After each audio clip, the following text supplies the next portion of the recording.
Coucou tout le monde, j'espère que vous allez bien. Aujourd'hui, nous sommes le 1er avril, au moment où je tourne cette vidéo. J'ai déjà commencé à vous faire des premières parties sur l'épisode 10 de The Crown et je tenais à tourner la suite pour pas que ce sujet traîne trop longtemps. Au moment où je vous tourne cette vidéo, nous entamons le portail de la culpabilité. J'espère que c'est un portail qui vous plaira. Moi, c'est un portail qui, je pense, va me plaire parce que j'ai vraiment pas mal de choses à travailler là-dessus. Comme je vous le disais dans l'ouverture du portail, je me suis rendu compte de ce bruit sonore, de ce fond-là, ce bruit de fond que je pensais disparu, parce qu'avant, il était là tellement fort, ce bruit de culpabilité, que je l'ai tellement réduit que parfois, quand vous avez réduit un bruit comme ça, un dysfonctionnement en vous, quelque chose qui vous crée de l'angoisse, de l'anxiété, de la souffrance inutile, parfois vous pensez que la chose est totalement guérie. Et pas du tout. En fait, parfois le fait de supprimer d'autres bruits, vous entendez après beaucoup mieux que ce truc, il est encore là en fond sonore. Et là, franchement, je l'ai clairement vu dans le portail de l'anxiété que cette chose était là. Elle était là, pas énormissime, mais elle est là en bruit. Donc en fait, inévitablement, je peux encore accéder à plus de légèreté si je retravaille sur cette notion de culpabilité. Voilà. C'est quelque chose que certains d'entre vous ne comprendront pas parce que vous avez l'effet inverse. C'est souvent ce qui arrive parfois dans le rigide et le contrôlant. C'est le fait de toujours estimer que c'est vous la victime et que c'est toujours de la faute des autres. Donc vous, inévitablement, la culpabilité n'est pas là. En fait, il n'y a jamais de culpabilité. Et c'est pour ça, en général, que vous répétez les mêmes schémas beaucoup plus longtemps. La remise en question est beaucoup plus difficile à atteindre, puisque l'histoire, c'est jamais de votre faute et vous êtes victime des autres. Mais en fait, si vous regardez dans votre vie, vous répétez toujours la même chose et le même schéma. À chaque fois, vous pensez que le problème venait de l'autre. Non, le problème venait d'ailleurs, en vous. Voilà. Donc on va reprendre un peu la suite de cet épisode 10, d'accord? Donc, rappelez-vous, Thatcher euh, est abandonné, entre guillemets, par son équipe. Plus personne ne veut le soutenir, ils ne veulent plus l'élire. Ils veulent un autre leader pour leur équipe. D'accord? Donc ils ne veulent plus de Thatcher comme leader. Ils ne se retrouvent plus en elle parce que elle est beaucoup trop extrémiste. Ils veulent du sang frais. Voilà. Hein? Rappelez-vous. Et Thatcher, euh, qui ne souhaite pas perdre son bébé, parce qu'elle, son travail, son rôle politique, son positionnement de Premier ministre, c'est son bébé, euh, souhaite dissoudre le Parlement. Donc elle essaye d'aller négocier avec la reine. Elle en parle à la reine qu'elle souhaite dissoudre le Parlement. Et la reine n'est pas d'accord parce que c'est de l'abus de pouvoir. La reine estime que si son camp ne veut plus l'élire, il faut s'y résoudre avec humilité. Voilà, hein. Il faut avoir la capacité d'accepter l'échec, d'accepter de ne pas être choisi. Il faut accepter de ne pas être aimé. Euh, voilà. D'ailleurs, ce livre que j'avais lu il y a longtemps maintenant, c'était quand? Il y a plus d'un an, j'ai lu ce livre qui était recommandé. J'avais vu une vidéo où certaines stars disaient que ça leur avait fait un bien fou de lire ce livre dans leur carrière et d'avoir vu ces vidéos circuler. Je m'étais dit, ça c'est un livre à lire à mon avis, parce que c'est vrai que je vois beaucoup d'entre vous avoir du mal à supporter le fait de ne pas être aimé. Donc en effet, j'ai lu ce livre et vous allez voir que j'ai commencé à sortir, enfin à écrire certaines diapos d'extraits de ce livre et elles vont commencer à apparaître sur Facebook dans mon album photo Lire des livres. Vous allez avoir des petits extraits qui vont sortir. Si vous sentez que chez vous, ce problème est trop important, que vous voulez vraiment trop être aimé des autres, peut-être que ce livre peut vous faire du bien. Je dis peut-être. Peut-être. Pourquoi ?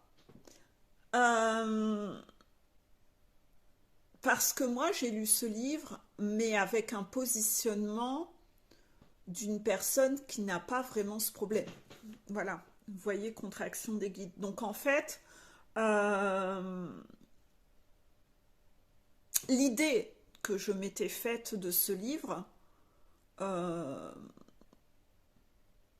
n'était pas...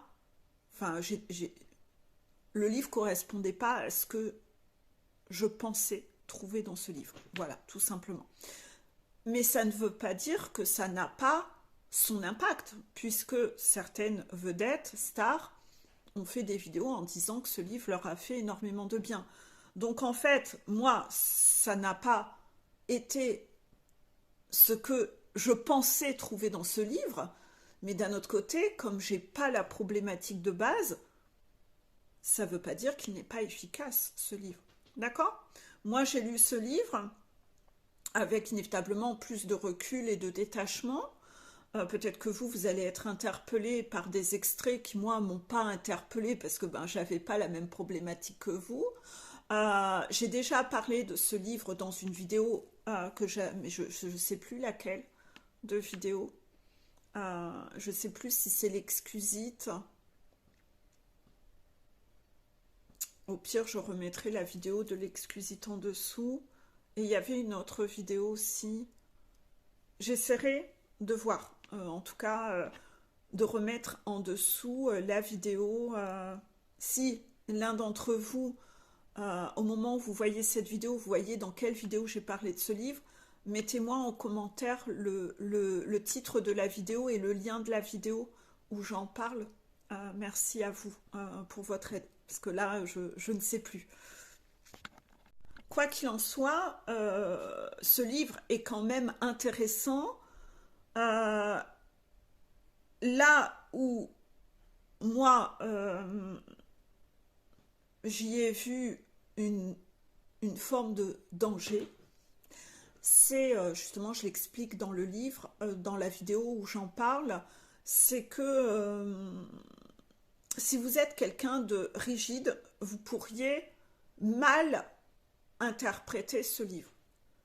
Parce que ce livre, il faut vraiment l'écouter, enfin le lire avec du recul, un peu avec une prise de hauteur, où dans ce livre, vous avez le philosophe qui parle, le jeune homme, ils ont des échanges entre eux, ils n'ont pas les mêmes convictions, ils n'ont pas les mêmes croyances. Par contre, les deux sont dans deux extrêmes. Et moi, quand je lis ce livre, je me retrouve au milieu, dans mon angle de vue. Et en fait, le philosophe, dedans, je suis pas toujours en phase avec lui, car je trouve que c'est un philosophe extrémiste dans sa vision. Et il y a beaucoup de choses qui me dérangent dans sa façon de penser, mais n'empêche qu'il apporte quand même un bousculement à ce jeune homme qui lui est dans un extrême de victimisation. Et en général, la plupart des personnes qui font une thérapie sont beaucoup des gens qui se victimisent beaucoup, énormément en fait. Donc ce livre peut faire énormément de bien parce que si vous vous victimisez beaucoup et que vous pensez toujours que le problème c'est l'autre, que vous souffrez à cause des autres et que vous voyez jamais votre part de responsabilité, dans ce livre, vous allez vous reconnaître dans le personnage du jeune homme qui s'emballe, s'énerve, se révolte dans sa posture de victimisation. Et en fait, inévitablement, si vous vous voyez victime, ça vous apporte beaucoup de révolte. Parce que le monde est injuste, la vie est injuste. Et en fait, ça vous rend un peu rageux et colérique, exactement comme ce jeune homme. Le philosophe essaye de le sortir de sa posture de victimisation. Par contre, lui, il est encore dans un autre extrême. Voilà. Donc moi, je suis plus au milieu. Voilà. C'est pour ça que, voilà, moi, moi, j'ai surtout été interpellée par... en fait, je m'attendais à être en phase avec le philosophe. C'est ça, en fait. Et pas du tout. Je me sentais pas non plus en phase avec le philosophe.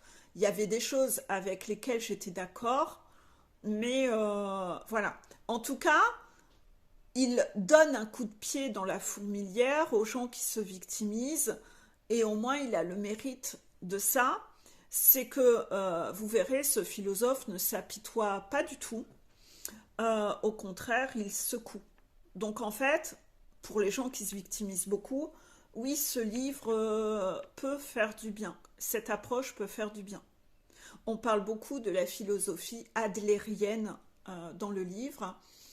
Et c'est vrai qu'on parle peut-être pas assez de Adler, mais c'est parce que, enfin, moi, vous me verrez ne pas trop en parler, puisque je trouve ça trop extrême par rapport à moi, qui je suis.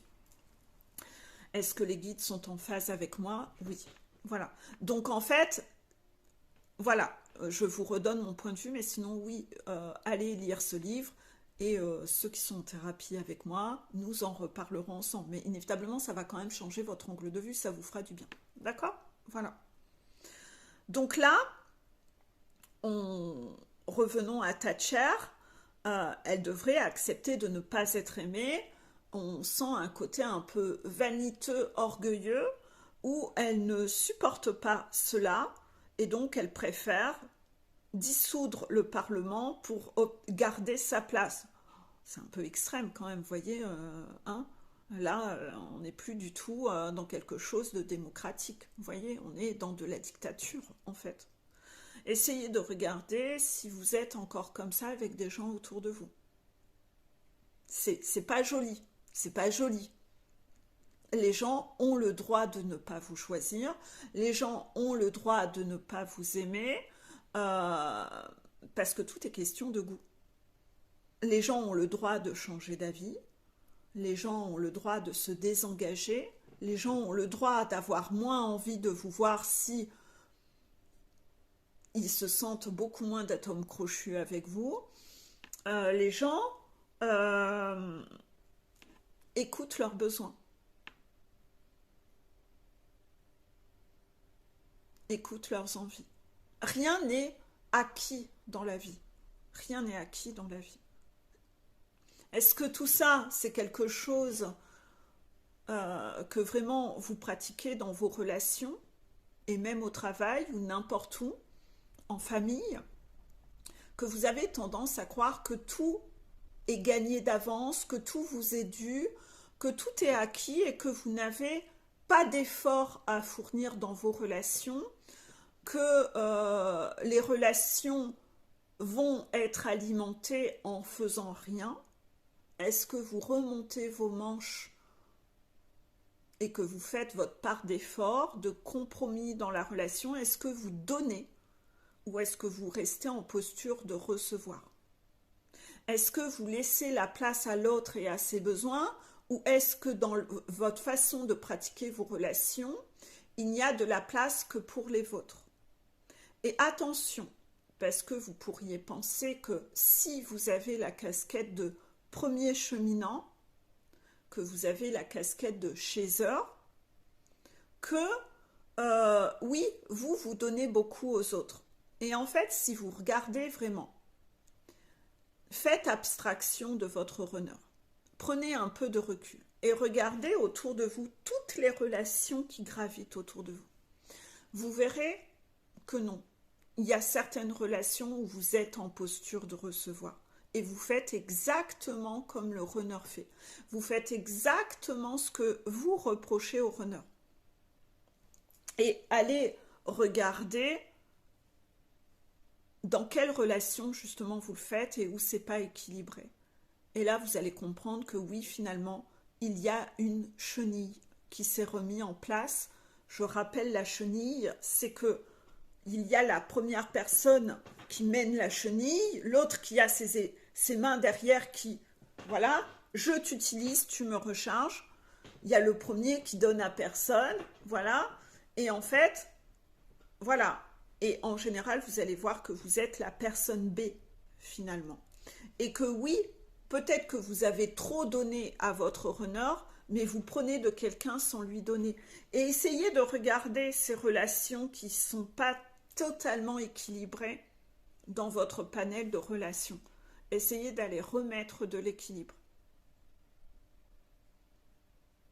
C'est important. Parce que tout ce que vous faites qui n'est pas OK avec une personne, vous le récoltez d'une autre. Parce qu'il faut passer à la caisse.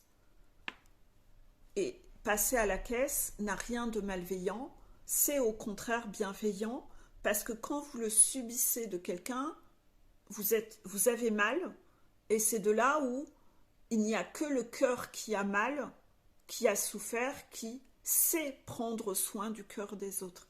Et là, visiblement, il y a un sujet sur lequel vous ne prenez pas bien soin du cœur de quelqu'un, et vous devez aller retravailler sur cette notion-là. Si vous coupez le robinet, que vous arrêtez de le semer, vous cesserez de le récolter. D'accord ? Et allez regarder parce que, inévitablement, ce quelqu'un à qui vous ne donnez pas, il y a peut-être plusieurs personnes, voilà, les 3/4 du temps, il y a plusieurs personnes, et dans le lot, il y a aussi votre enfant intérieur. Donc, ça demande de assainir ces relations sur tous les plans. De toute façon, vous avez tout ça à nettoyer et à régler dans les phases de séparation. Vous ne pouvez pas être réunis avec votre jumeau si tout ça, c'est encore un champ de bataille et que vous ne l'avez pas travaillé. Parce que si votre jumeau revenait dans votre vie, tout ça, vous ne régleriez pas les curseurs. Vous seriez de nouveau névrosé et omnubilé par votre jumeau. Il serait de nouveau votre priorité. Et tout ça, vous diriez, on verra ça plus tard. C'est pas important. Si, c'est important. Vous devez culpabiliser de ça. Donc, je fais beaucoup de rappels dans ces vidéos de l'épisode 10, mais revenons à notre épisode 10. D'accord ? Voilà. Donc, la reine répond à Margaret Thatcher que non. Hein, elle pose une limite à Margaret Thatcher qui a l'habitude d'avoir le pouvoir et d'obtenir tout ce qu'elle veut. Et quand elle n'obtient pas ce qu'elle veut, vous voyez, elle redevient stratège pour quand même l'obtenir. C'est très malsain. Voilà. Elle est trop auto-centrée sur elle, elle se voit supérieure à tout le monde, il n'y a qu'elle pour être Premier ministre, tous les autres sont nuls. Tout ça, c'est des traits très orgueilleux, vaniteux, très ressemblants à un pervers narcissique. C'est très laid, c'est pas séduisant. La reine lui répond qu'il est important de savoir quand exercer son pouvoir et quand il ne faut pas.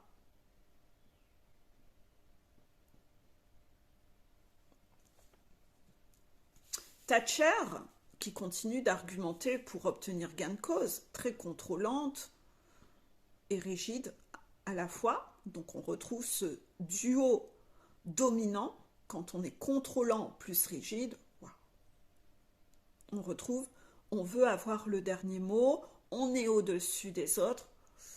C'est souvent un terreau où on va les retrouver.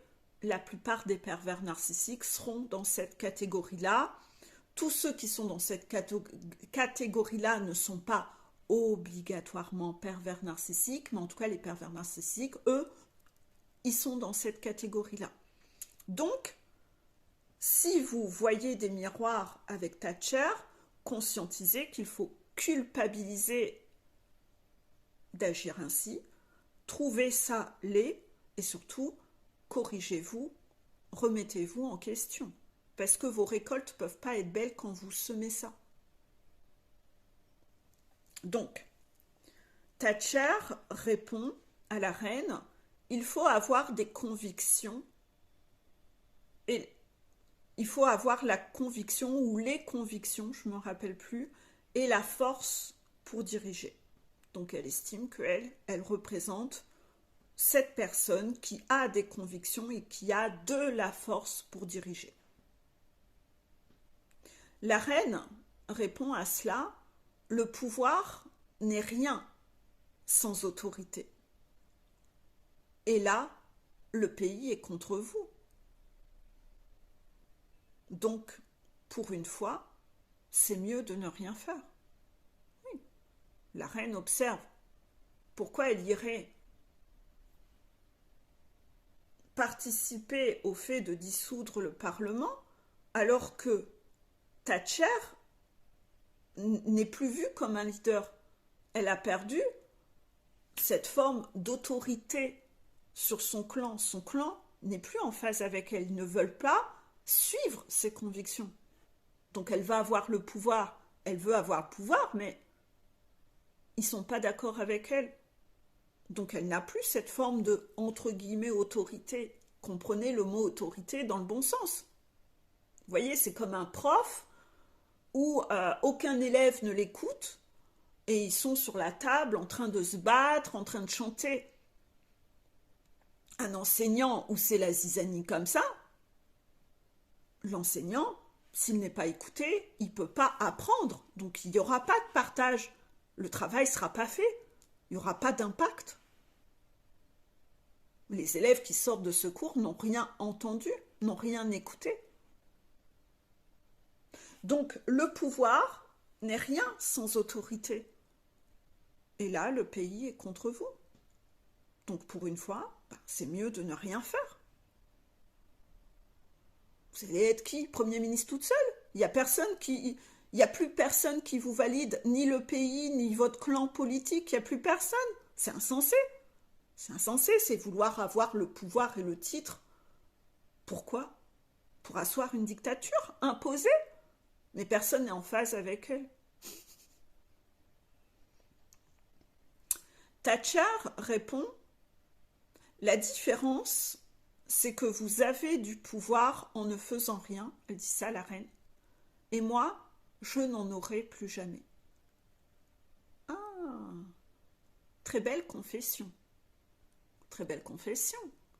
La Thatcher est en train de révéler, et elle n'en a pas conscience à ce moment-là, je pense. Elle est en train de faire la confession que ce qui va lui manquer, c'est sa posture de pouvoir. C'est très narcissique. Dans la politique, pour bien faire son travail, il faut avoir l'amour de son pays et vouloir amener son pays, ses habitants, au bonheur, à l'équilibre, à ce qui est juste, à ce qui est bon pour eux. Et là, Thatcher, elle, c'est très auto-centré sur elle au final. Vous voyez, personne n'est en phase avec elle, mais elle ne veut pas perdre sa place. Dans une entreprise, c'est la même chose. C'est qu'un bon directeur, un bon manager, s'il n'a pas ses capacités humaines, il ne sera pas un bon manager, il ne sera pas un bon leader en fait. Parce qu'il fera toujours les choses auto-centrées sur lui. Dans tous les métiers de soins, de partage, de dons, que ça soit enseignant, le soin, même des métiers comme le mien, si vous êtes auto-centré sur vous, ce que vous donnez n'est pas de qualité. On a souvent évoqué ce sujet-là, où je vous disais, si moi ce que je veux, c'est très narcissique, ce que je vous donne ne sera pas dans la loyauté de vous-même, ça sera surtout auto-centré sur moi pour être aimé. Donc en fait, on en revient toujours à ce livre. C'est que si vous faites les choses pour être aimé, vous le ferez mal. Et dans le travail, on en revient toujours à cette notion, et je l'ai redit, si vous faites un travail dans le but d'être aimé, vous ne le ferez pas correctement. Moi, si je pratique mon travail pour être aimé, je ne vous dirai pas quand vous faites une erreur, quand vous faites de la merde. Non. Je ferai les choses, j'irai dans votre sens, je vous dirai ce que vous avez envie d'entendre, que vous êtes merveilleux, que vous êtes parfait. Les gens adorent la flatterie. Moi, je pratique mon métier depuis le début en me mettant en danger, moi, par loyauté envers vous, pour vous faire avancer.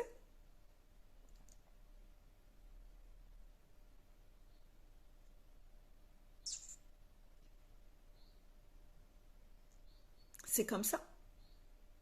Dans votre parentalité, vous faites comment?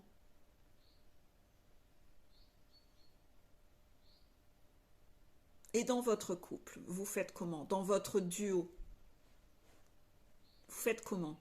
Ce que vous reprochez à l'autre, parfois, ça a du bon que l'autre vienne vous contredire. Parce que ça a du bon qu'il vous fasse avancer dans ce que vous avez à guérir, à libérer. Oui, bien sûr, ça crée une souffrance. C'est inconfortable. Mais derrière, il y a un cadeau mal emballé. Il va y avoir une guérison. Il va y avoir un dépassement de vous-même. Et le but, n'est-ce pas de se tirer vers le haut, plutôt que de se complaire dans le bas de gamme? Qu'est-ce que vous entendez par loyauté? Loyauté à quoi? À votre part lumineuse, c'est-à-dire la part guérie, ou loyauté à votre ego et à votre narcissisme? Parce qu'il est inconfortable de se remettre en question. Vous voyez tous les parallèles? Tout ça, c'est une philosophie de vie, un état d'esprit, que cette montagne va faire son maximum pour vous amener à cet état d'esprit.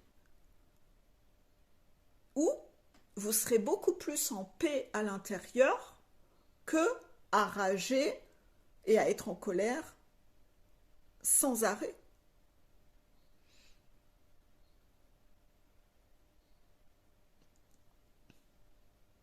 Il faut déjà une part d'humilité pour comprendre que j'ai quelque chose à guérir. Oui, il faut être capable de l'entendre. Il faut pas sortir. Ceux qui sont en excès de confiance, pour eux, c'est beaucoup plus dur.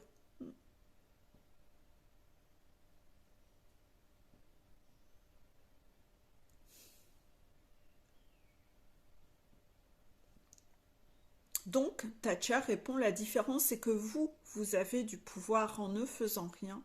Bon, en plus, c'est pas très pédagogue de sortir cette phrase. Elle dit à la reine qu'elle ne fait rien. La reine n'est quand même pas à rien faire. Elle n'a pas le même rôle qu'elle, mais la reine, elle bosse du matin au soir. On la voit jamais en vacances, elle s'occupe même pas de sa famille, donc c'est quand même un peu violent ça comme phrase.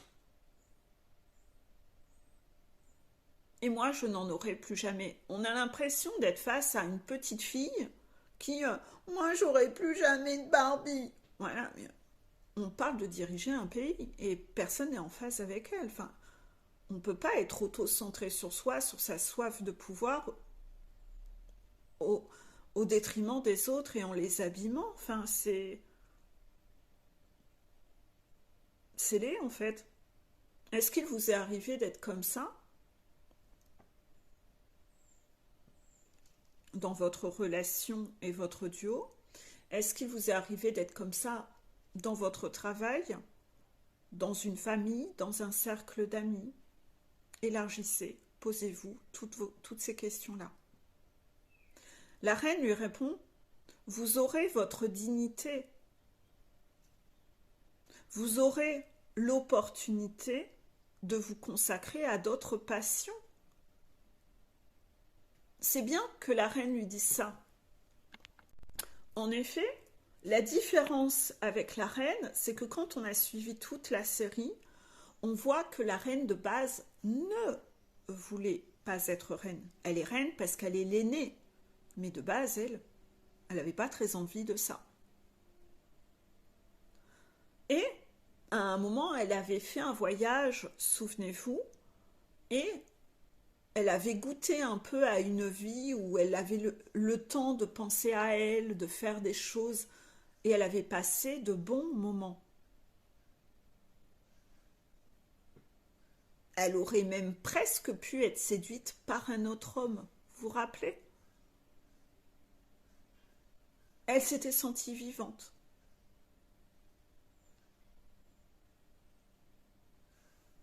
Elle se consacrait à elle, à des passions.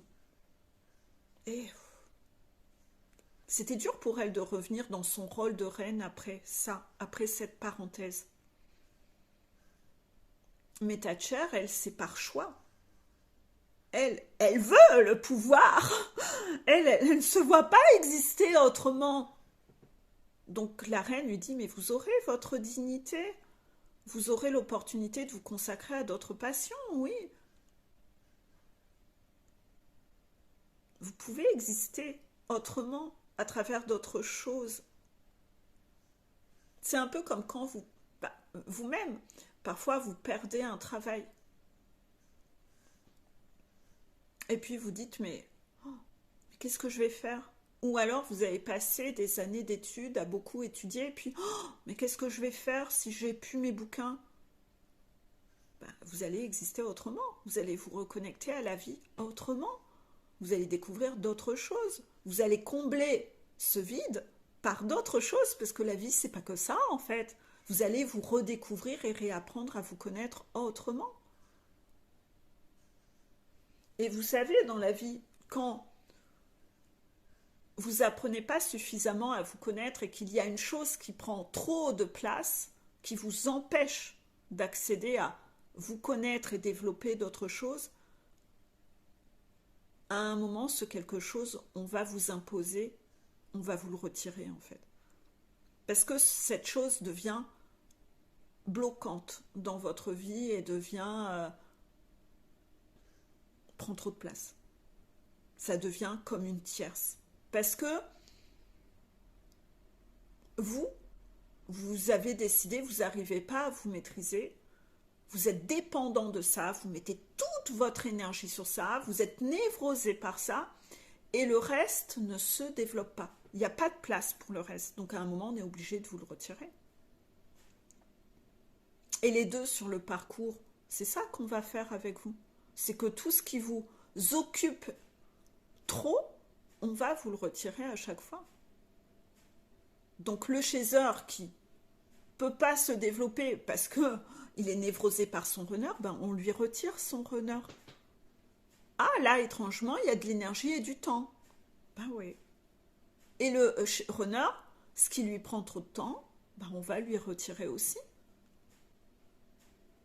Pour revenir à quelque chose de plus équilibré. La boule à facettes.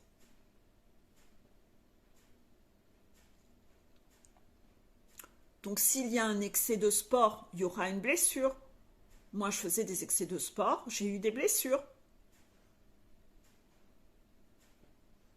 Si c'est votre travail, on vous retirera votre travail. Si c'est vos enfants, bah, il y aura une séparation et une garde alternée ou des enfants qui vont devoir s'absenter pour des études ou quoi ou qu'est-ce. Pour, voilà, des enfants qui vont vouloir retourner vivre chez l'autre parent. Ah, il y aura toujours quelque chose.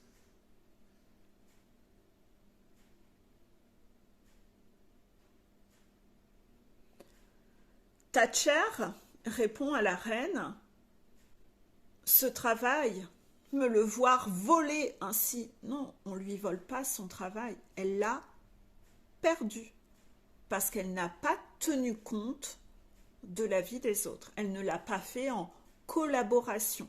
Elle l'a fait auto-centrée en ne tenant compte que d'elle, avec de la vanité et l'orgueil que c'est elle qui sait mieux. Et ça, c'est pas ok.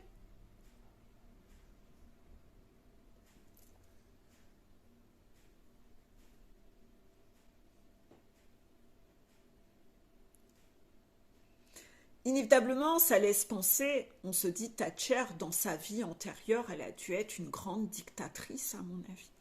Et dans cette vie, elle a du mal à être dans une société où la dictature n'est plus autorisée. Elle a encore envie de faire comme avant. Mais elle a des choses à guérir. Dans chaque incarnation, on guérit, on évolue. Ça, c'est pour la partie parenthèse Thatcher. Je vais aller me faire un café, je reviens dans quelques instants et je prendrai le sujet suivant. Me revoilà. Donc, nous allons aborder un autre sujet de cette vidéo. Nous allons repartir au niveau d'autres protagonistes, c'est-à-dire Diana et Charles. Voilà. Donc Diana va à New York. Toujours pour son rôle, hein, voilà. Donc elle va à New York. Elle dit que Charles me déteste.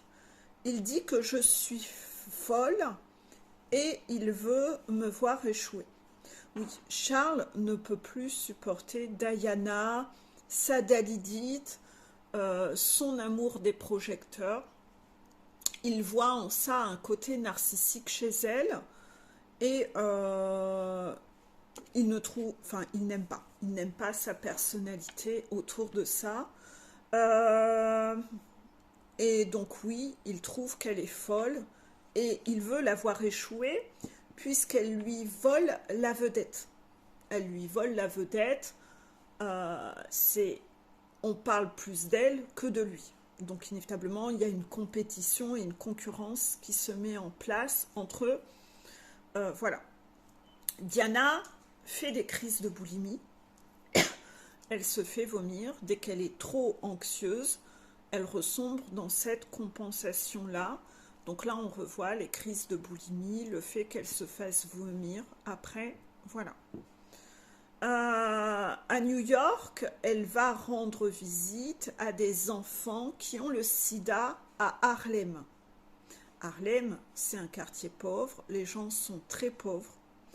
Et cette démarche qu'elle va avoir d'aller voir ces enfants qui ont le sida à l'hôpital de Harlem va lui faire énormément augmenter sa popularité. Puisque l'image qu'elle va renvoyer, c'est l'image de quelqu'un qui a du cœur et le cœur sur la main, qui s'intéresse aux pauvres, aux gens malades, donc aux êtres jugés vulnérables. Ça va faire exploser sa popularité. Ce qui fait peur à Camilla, parce que Camilla observe ça dans les médias et elle se dit oui, ok, ils se sont promis, Camilla et Charles, de se séparer chacun de leurs conjoints pour enfin s'unir ensemble. Elle, quand elle voit la cote de popularité de Diana dans les médias, elle se dit, mais moi, s'il me choisit, je vais subir des attaques de malades. Le pays elle va avoir tout le monde contre elle. Et elle se sent pas capable de vivre ça en fait.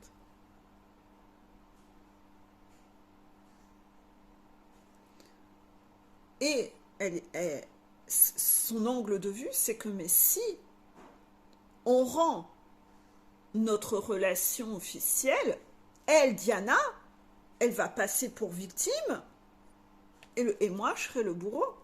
Ah ouais, c'est un peu lourd à porter ça. Donc Charles la rassure et dit qu'il va s'en occuper. Oui. En général, ça, c'est la responsabilité de Charles. En effet. C'est-à-dire que si vous regardez la plupart du temps, que ce soit dans votre duo ou dans n'importe quoi dans votre vie, en général, les deux, comme la plupart des êtres humains, veulent avoir le bon rôle.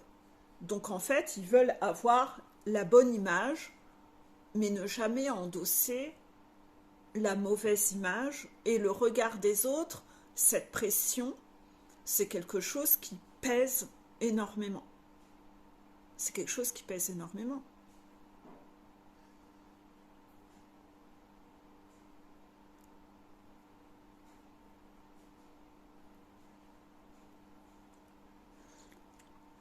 C'est quelque chose qui a dépassé sur le parcours. De faire le choix de peur, le choix du regard des autres, de ce qu'on va penser de moi, de ne pas être aimé. Vous voyez ? Déjà, vous, dans votre vie, c'est déjà dur à porter. Mais elle, tout le pays, les médias, sachant que Charles, il a un rôle où il va devoir être au devant de la scène, il est voué à être le futur roi, c'est quand même hyper intimidant dans la balance en fait. De venir exploser une famille avec sa femme qui s'est faite une image hors pair pour les médias, elle sait très bien gérer son image et sa réputation, et peut-être qu'elle est réellement comme ça. Quand on regarde la série, on ne sait plus dire qui est Diana, en fait. Moi, si on prend, par exemple, moi, j'étais enfant, je connaissais Diana que dans les médias. Les médias la dépeignaient comme c'est présenté là. Tout le monde était du côté de Diana. Quand on regarde la série, on se dit, bon, elle est quand même manipulatrice, elle est ci, elle est ça, on ne sait plus quoi penser d'elle. Après, là, on la revoit dans la série qui fait de bonnes actions, donc on se dit, peut-être qu'elle était quand même bien, on ne sait pas, on n'en sait pas assez. Il y a certains médias qui sont sortis où ils disent que Diana était plus manipulatrice qu'on le pense. Il y a tous les avis, et quelque part, je pense que on ne saura jamais la réalité totale et on ne saura pas réellement la vérité. Mais d'un autre côté, il y a quand même une majeure partie d'êtres humains où il n'y a pas tout, c'est pas tout blanc, tout noir. Il n'y a pas non plus que du mauvais. Il y a parfois aussi des choses bonnes en eux. C'est pas tout blanc, tout noir. À part vraiment des personnes très sombres, mais en général, il y a toujours des parts positives chez les gens. Diana a le rôle de karmika, mais les karmikas sont pas obligatoirement toutes hyper diaboliques. Ça dépend des parcours, ça dépend de ce que les intervenants ont à travailler. C'est-à-dire, chez The Runner, leurs karmika ont un niveau de toxicité plus ou moins important en fonction de ce qu'ils ont, eux, à travailler. on a besoin de pousser le bouchon plus loin ou pas en fonction de ce qu'ils ont à travailler. Et d'un parcours à l'autre, tout le monde n'a pas le même niveau à guérir et à travailler. Donc karmico et karmika ont des niveaux de toxicité plus ou moins élevés d'un parcours à l'autre. Moi, j'ai beaucoup de gens en thérapie où les karmika, karmicos ont un niveau de toxicité modéré. Bien sûr qu'ils ne sont pas parfaits. Chaser et runner ne le sont pas non plus. Mais tout n'est pas acheté chez eux non plus. Il y en a où oui. J'ai l'impression... j'ai eu des cas très extrêmes. Et puis j'ai des cas beaucoup plus modérés. Et en général, c'est ce que je vous dis. Parce que parfois, je vois que vous pouvez plus supporter votre karmika ou votre karmico. Et parfois, dans la garde d'enfants, c'est très compliqué parce que vous voulez toujours être en combat ou en lutte sans merci avec l'autre. Et parfois, combien de fois ça arrive? Ça arrive très souvent où c'est moi qui modère en disant quand même ton karmico ou ta karmika, t'as pas le pire. T'as pas le pire, ça va, regarde quand même le positif, il est quand même capable de ça avec les enfants, ne le diabolise pas, regarde quand même le point positif, c'est quand même possible de collaborer avec pour la garde des enfants après séparation, il y a quand même du bon quand même. Et ce qu'il y a de préférable, et les meilleurs cas, les plus simples, sont quand même ceux où on sait arriver à une forme de collaboration comme ça, courtoise. Vous ne serez pas les meilleurs amis, mais il y aura une collaboration possible totalement courtoise. Et là, c'est totalement possible. Et parfois, c'est ça votre défi. Parce que vous êtes tellement, parfois vous avez tellement attendu avant de vous séparer, ou vous vous êtes tellement aveuglé pendant longtemps, que quand vous ouvrez les yeux, vous ne pouvez plus supporter l'autre. Vous voyez comme l'achat. Il a été forcé de rester longtemps, il ne peut plus supporter Diana. Il ne peut plus. Il ne peut plus la voir en peinture. Et moi, j'ai souvent des cas comme ça où vous ne pouvez plus voir l'autre en peinture. Mais en fait, c'est justement là qu'est le travail, c'est de remettre en place une courtoisie et une collaboration. Et là, il y a beaucoup de travail sur la gestion de conflits. De ne pas partir dans les extrêmes en fait, parce que vous avez eu l'habitude sur tout votre chemin de vie d'être dans des tout blancs, tout noirs en fait. C'est-à-dire que soit vous idéalisez la personne, vous la mettez sur un piédestal, vous vous aveuglez sur ses méfaits, et puis après vous passez à tout diaboliser de cette personne. Et en fait, ce côté très extrême, en général, vous êtes tous les deux en miroir. Chaser, runner, vous êtes énormément comme ça. La chaser va parfois faire ça avec son runner. Elle va le mettre sur un piédestal. Elle va s'illusionner. Et ça, tous les chasers le font. Et le runner souvent lui dit « Mais fais pas ça, je suis pas si parfait que ça. C'est pesant, c'est lourd, cette pression sur mes épaules où tu me vois comme quelqu'un de parfait. J'ai l'impression que tu m'aimes pas pour qui je suis. » Mais d'un autre côté, il porte des masques tout le temps, donc c'est difficile de savoir exactement comment il est, puisqu'il cache tout. Il est dans la séduction tout le temps. Donc voilà, il récolte, il y a une leçon à en tirer. Mais la chaser, oui, le met sur un piédestal tout le temps, et lui, il a cette sensation de, mais en fait, elle ne m'aimerait pas pour qui je suis, puisque la réalité, c'est pas ça. Elle ne voit que la paillette. Elle m'idéalise trop. Donc en fait, le runner, ça ne fait que le maintenir dans une position où, mais en fait, elle serait pas capable de m'aimer, puisqu'elle pense que je suis parfait et je suis pas parfait. C'est pas moi qu'elle aime, c'est l'histoire qu'elle sait raconter sur qui je suis. Oui, mais d'un autre côté, il ne s'autorise pas à lui montrer qui il est. Il est jamais là, c'est un fantôme. Donc bien sûr qu'elle s'imagine des choses. Il raconte rien, il met de la distance tout le temps, il raconte pas sa vie, il raconte rien. Donc les deux sont responsables. Et la chaser, quand elle est déçue, parce qu'elle est en souffrance, Oui, là, elle va partir dans la colère, elle va partir, elle va complètement, euh, elle va tellement être déçue et dans son état de souffrance, là, oui, elle va complètement le faire tomber de son piédestal. Mais le renard, il voit pas le miroir, il lui reproche ça, mais il voit pas que lui aussi fait la même chose avec les autres, en fait. Et que c'est déjà ce qu'il fait à la chaiseur depuis le début. Il lui cherche des poux sur les moindres détails pour justifier qu'il a. Je fais bien de ne pas aller en couple avec. C'est ce que fait le profil évitant. Vous voyez? Donc en fait, tous les miroirs ne sont pas analysés. Ces guerres d'ego sont incessantes. Il y a beaucoup de choses à déconstruire dans les phases de séparation.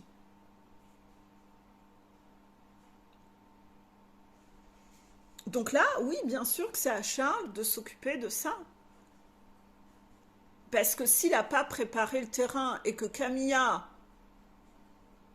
c'est elle qui va devoir aller au combat, surtout, non, c'est Charles qui a la responsabilité de préparer le terrain avec sa famille et avec le reste. C'est pas à elle de faire, de tout faire. Là, c'est à lui de trouver ses couilles et de gérer et de préparer le terrain. Par exemple, imaginez.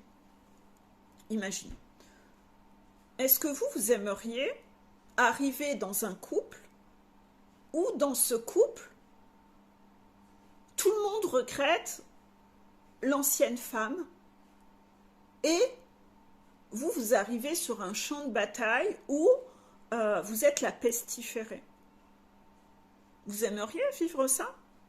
Non, vous aimeriez que le conjoint qui veut vous faire amener dans sa famille et son habitat ait préparé le terrain, qu'il ait déjà assaini les choses, et pas vous d'être celle qui va s'en prendre plein la figure parce que lui n'a rien géré, n'a rien préparé. C'est sa partie à lui à gérer ça. Bien évidemment. C'est comme ça avec tout. Votre famille, c'est à vous de la maîtriser. Bien sûr. Au travail, c'est la même chose. Vous devez accueillir quelqu'un, vous devez quand même préparer le terrain à l'arrivée de la personne. Vous ne jetez pas quelqu'un dans la fosse aux lions.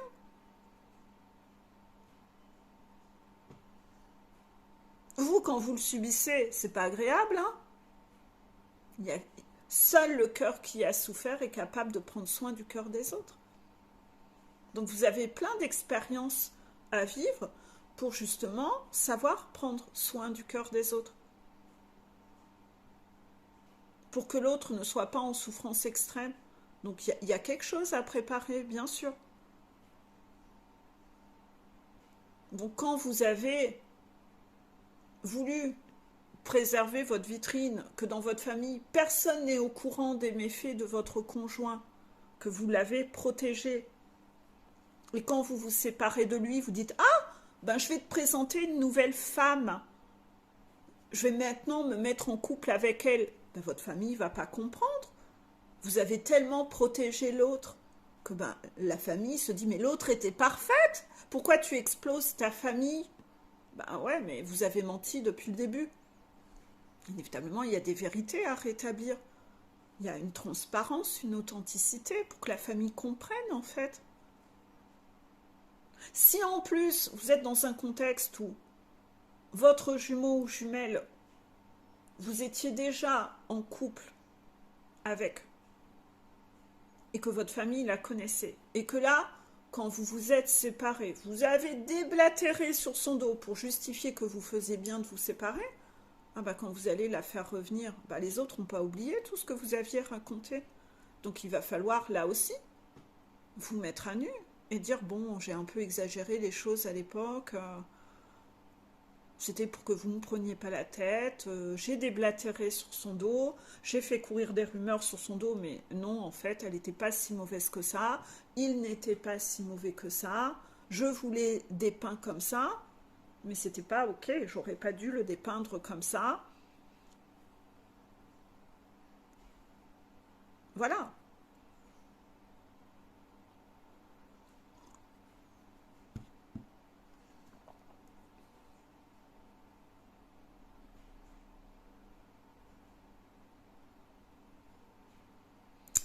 Je vais vous laisser réfléchir à tout ça. On n'aura pas encore fini cette vidéo. Faut pas désespérer. Faut pas désespérer. Hein. On va peut-être lire un petit extrait. On va peut-être lire un petit extrait.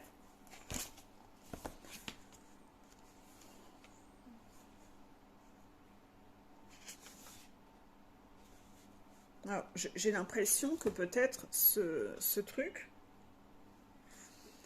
Bon. J'ai l'impression que cet extrait, je l'ai déjà lu. Mais quand il faut le lire plusieurs fois, on le lit plusieurs fois. Hein, voilà. Dire non est difficile pour celui qui veut être gentil, mais pas seulement. Pour pouvoir prononcer ou entendre le non, il faut avoir renoncé à son fantasme de toute puissance. Thatcher est exactement là-dedans. Elle ne veut pas entendre le non. Elle veut garder sa toute puissance. Donc elle ne veut pas entendre qu'on ne veut plus d'elle. Le chaser n'est pas capable de dire non au runner. Le runner n'est pas capable de dire non à certaines personnes autour de lui. Pourquoi? Sinon, je vais tout perdre. Et j'ai besoin de recevoir, de garder autour de moi. J'ai peur de perdre. Donc, voilà, vous voyez? Pour pouvoir prononcer ou entendre le non, il faut avoir renoncé à son fantasme de toute puissance. Dire non est difficile pour celui qui veut être gentil, mais pas seulement. Voilà, c'est qu'il faut aussi renoncer à sa toute-puissance. Souvent, dans les relations toxiques, l'un ne peut entendre le non et l'autre le prononcer. Oui, relation verticale. Pour sortir du statut de victime, il faut accepter de devenir sujet. Pour devenir sujet, il faut accepter de renoncer à son fantasme de toute puissance. Car il y a un sentiment de toute puissance à l'idée d'être l'objet de l'autre et son esclave. Que serait-il sans moi? Vous voyez, il y a une part narcissique. Et cette histoire, on se la raconte pour justifier parfois la lâcheté de « je suis dépendant affectif » ou « je n'ose pas ». Donc en fait, on va se cacher derrière l'excuse « que serait-il sans moi ?» C'est là où je vous dis, la vidéo de l'excusite, il faudrait vraiment la réécouter régulièrement. Et ça, c'est un extrait des Violences invisibles de Jean-Charles Bouchon, qui est dans le chapitre « Choisir, c'est renoncer ». Dire non à un possible et oui à un autre, c'est sortir d'un conflit et retrouver l'apaisement. Ne pas choisir, ne pas s'affirmer pour éviter le conflit, c'est au contraire laisser un conflit se larver. Cet extrait, voilà, je vous l'ai lu. Finalement, je ne pense pas que je vous l'avais lu. Je confondais avec un autre, je pense. Je ne sais pas. Quoi qu'il en soit, il y a un deuxième extrait à vous lire, qui n'est pas du même livre. Cet extrait dit « Tu ne résoudras rien en mettant la faute sur les autres. Ils n'y sont pour rien. Le seul responsable de ce qui t'arrive, c'est toi. En acceptant l'idée que tu as matérialisé ces choses par toi-même, qu'elles soient bénéfiques ou non bénéfiques, et que tu possèdes une grande puissance, n'est-il pas merveilleux de réaliser que tu peux utiliser aussi ton énergie et ta puissance pour te faire arriver uniquement des choses agréables? Ce serait vraiment décourageant de penser ou croire que tout ce qui t'arrive soit causé par une influence extérieure. Non, parce que sinon tu te revictimises encore. Si tu es malheureux et que tu crois que les autres en sont responsables, tu devras patienter jusqu'à ce que ceux-ci changent d'idée, d'attitude ou de comportement pour que tu puisses à ton tour devenir heureux. Donc tu es dépendant des autres. Tu es dans l'attente. Et si tu es malade et que tu continues à mettre la faute sur les autres, c'est la faute à l'hérédité, à votre santé fragile, à la température extérieure, etc., etc. Tu devras alors encore une fois de plus patienter et attendre que tout ce qui est à l'extérieur change pour que toi tu puisses te rétablir. Vas-tu donc attendre encore longtemps?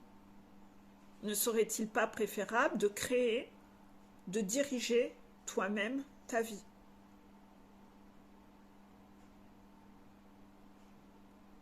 Ce livre est extrait, cet extrait vient du livre Écoute ton corps de Lise Bourbeau, que je ne conseille pas, parce que le livre est très extrémiste et perché sur certains passages. Je n'ai relevé que certains passages. Si vous avez déjà une tendance à être perché et extrémiste, vous ne saurez pas faire la part des choses et vous allez vite repartir dans vos schémas extrémistes. Il y a des notions sur le pardon qui est un peu extrême, qui maintiennent les facilitateurs à rester facilitateurs.